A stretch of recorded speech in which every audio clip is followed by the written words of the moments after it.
తెలంగాణ రాష్ట్రంలో జరుగుతున్నటువంటి మొదటి విడత సర్పంచ్ ఎన్నికల్లో మా స్వగ్రామైనటువంటి రుద్రంగిలో నేను ఓటు హక్కును వినియోగించుకోవడం జరిగింది. ప్రజల మూడును బట్టి ప్రజల స్పందన చూస్తే ఇటీవల జూబ్లీహిల్స్ ఎన్నికల్లో జరిగినటువంటి తీర్పు ఓలే నోట్లలో ఈ ప్రభుత్వానికి తమ ఆశీర్వాదం ఇస్తూ 51% ఇచ్చినటువంటి పరిస్థితే ఇక్కడ కూడా కాంగ్రెస్ పార్టీ బలపరిచిన అభ్యర్థుల వైపు మొగ్గు చూపుతున్నట్టుగా కనిపిస్తూ ఉంది. సరిగ్గా 2 సంవత్సరాల క్రితం తెలంగాణలో అధికారులకు వచ్చినటువంటి కాంగ్రెస్ పార్టీ ప్రభుత్వం గౌరవ ముఖ్యమంత్రిగా రేవంత్ రెడ్డి గారిని ఎంపిక చేసుకున్న తదుపరి ప్రజలకు ఇచ్చిన హామీలన్నీ కూడా అమలు చేస్తూ ఒకటి తర్వాత ఒకటి గత ప్రభుత్వ తీరు వల్ల తెలంగాణ రాష్ట్రం అప్పుల కుప్ప రాష్ట్రంగా మారినప్పటికీ 8 లక్షల కోట్లు ఉన్నటువంటి అప్పుకు ప్రతి నెల 6,000 కోట్ల వడ్డీ కట్టే పరిస్థితి ఉన్నప్పటికీ ఆదాయాన్ని పెంపొందించే మార్గాల్ని ఈ రాష్ట్ర ప్రభుత్వం గౌరవ ముఖ్యమంత్రి రేవంత్ రెడ్డి గారి నాయకత్వంలో చేస్తూ ఇచ్చిన హామీలన్నీ కూడా ఒకటొకటి అమలు చేస్తూ ముందుకు పోతున్నటువంటి సందర్భంలో ప్రజలు ఇచ్చినటువంటి ఆశీర్వాదంగా మేము భావిస్తూ ఉన్నాం. మీరు 2 రోజులుగా ప్రపంచ స్థాయి గ్లోబల్ సమ్మిట్ కూడా తెలంగాణలో జరగడం ప్రజలలో ఈ ప్రభుత్వంపైన ఆంక్షలు మరింత పెరిగినాయి. 4th సిటీగా అవతరించేటువంటి సందర్భంలో ప్రపంచ దిగ్గజాలు సుమారు 3,000 మంది వచ్చి హాజరు కావడం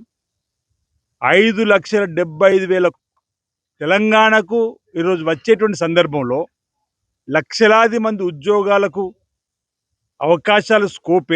ఏర్పడినటువంటి సందర్భంలో అంటే సంపదను పెంపొందించడానికి సామాన్యుడికి 2047 తెలంగాణ రైజింగ్ పేరిట గ్లోబల్ సమ్మిట్ నిర్వహించే క్రమంలో ఇచ్చినటువంటి గౌరవ ముఖ్యమంత్రి రేవంత్ రెడ్డి గారి యొక్క vision Telangana vision rising Telangana vision 2047 వరకు ప్రతి పేదవాడి తలసరి ఆదాయం సంవత్సరానికి ఇంచుమించు 24 లక్షల రూపాయల వరకు ఉండే విధంగా ఏర్పాటు చేయాలని చెప్పిన ఒక లక్ష్యంతో ముందుకు పోతున్న ఒక గొప్ప లక్ష్యంతో ముందుకు పోతున్నటువంటి సందర్భంలో జరుగుతున్నటువంటి ఎన్నికల్లో ప్రజలందరూ కూడా కాంగ్రెస్ పార్టీ ప్రభుత్వానికి ఆశీర్వదించే విధంగా ఆయా బలపరిచే అభ్యర్థులకు ఓటు వేస్తుందని చెప్పిన ఒక విశ్వాసాన్ని సందర్భంగా వ్యక్తం చేస్తూ ఈరోజు విద్యకు ప్రాధాన్యత ఇవ్వడానికి కోసం చేసే ప్రయత్నం కూడా మీరు చూసారు. ఈరోజు యూనివర్సిటీకి ఓయూకి వెళ్ళడం ఇచ్చిన మాట ప్రకారం సుమారు 1,000 కోట్ల రూపాయలు వెచ్చించి విద్యాపరంగా పేదలకు ఉన్నతమైనటువంటి స్థితిలోకి అంటే విద్యకు పెట్టేటువంటి పెట్టుబడి రాబో రోజుల్లో ఒక ఆదాయానికి సంబంధించి అంటే చాలామంది పేదలకు ఉపయోగపడే విధంగా ఓయూకి కూడా ఈరోజు 1,000 కోట్లు వెచ్చించడం ప్రతి నియోజకవర్గం 200 కోట్లతో యంగ్ ఇంటిగ్రేటెడ్ స్కూల్ తీసుకురావడం ఇవన్నీ కూడా మరి నిన్న గ్లోబల్ సమ్మిట్ సందర్భంగా కూడా ఇచ్చినటువంటి నివేదిక ద్వారా కూడా తెలంగాణకు సంబంధించినటువంటి పేరు ప్రఖ్యాతులు మరి ప్రపంచ స్థాయికి వెళ్ళిన సందర్భంలో ఒకరిద్దరు అంటే ఇక్కడ రాజకీయాలు చేసేటువంటి వారికి చెప్పే ప్రయత్నం చేస్తున్నాం. అటు హరీష్ రావు గారు కానీ ఇటు కేటీఆర్ కానీ ఇతరత్రులు తెలంగాణకి ఇంత పెద్ద పేరు ప్రఖ్యాతులు వచ్చినప్పుడు మద్దతు ఇవ్వాల్సింది పోయి గ్లోబల్ సమ్మిట్ ఇంత విజయవంతమైతే కూడా ఈర్ష్యపడుతూ మాట్లాడేటువంటి మాటలు సరికాదని సందర్భంగా చెప్తూ ఎందుకు మీకు ఈ కడుపు నొప్పి అని మేము అడుగుతా ఉన్నాం. తెలంగాణ సబ్బండ వర్గాలు తెలంగాణ అభివృద్ధి కోరుకుంటే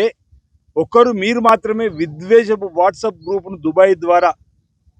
ఎందుకు విష ప్రచారాన్ని ప్రజలకు తప్పుడు సమాచారం ఇస్తున్నారని చెప్పనేది ప్రజలందరూ అనుకుంటున్న వేళ మేము కూడా అంటున్నాం. మద్దతు ఇవ్వాల్సిందే, మంచికి మద్దతు ఇవ్వండి. 2 సంవత్సరాలు అవుతుంది ఫామ్ హౌస్కే పరిమితమైనటువంటి కేసీఆర్ గారు. ఈరోజు మీరు కూడా ఇదే విధంగా చేస్తే మీకు కూడా ప్రజలు తగిన రీతిలో సమాధానం చెప్తారని చెప్పిన మాట సందర్భంగా తెలియజేస్తూ నేను ప్రజల యొక్క విజ్ఞులు ప్రజల ఆలోచన పరులు నాకు తెలిసిన మటుకు వచ్చే అసెంబ్లీ ఎన్నికల్లో కూడా తెలంగాణలో కాంగ్రెస్ పార్టీ ప్రభుత్వమే రాబోతుందనే ఒక విశ్వాసం ఈ సందర్భంగా నేను తెలియజేస్తా ఉన్నాను.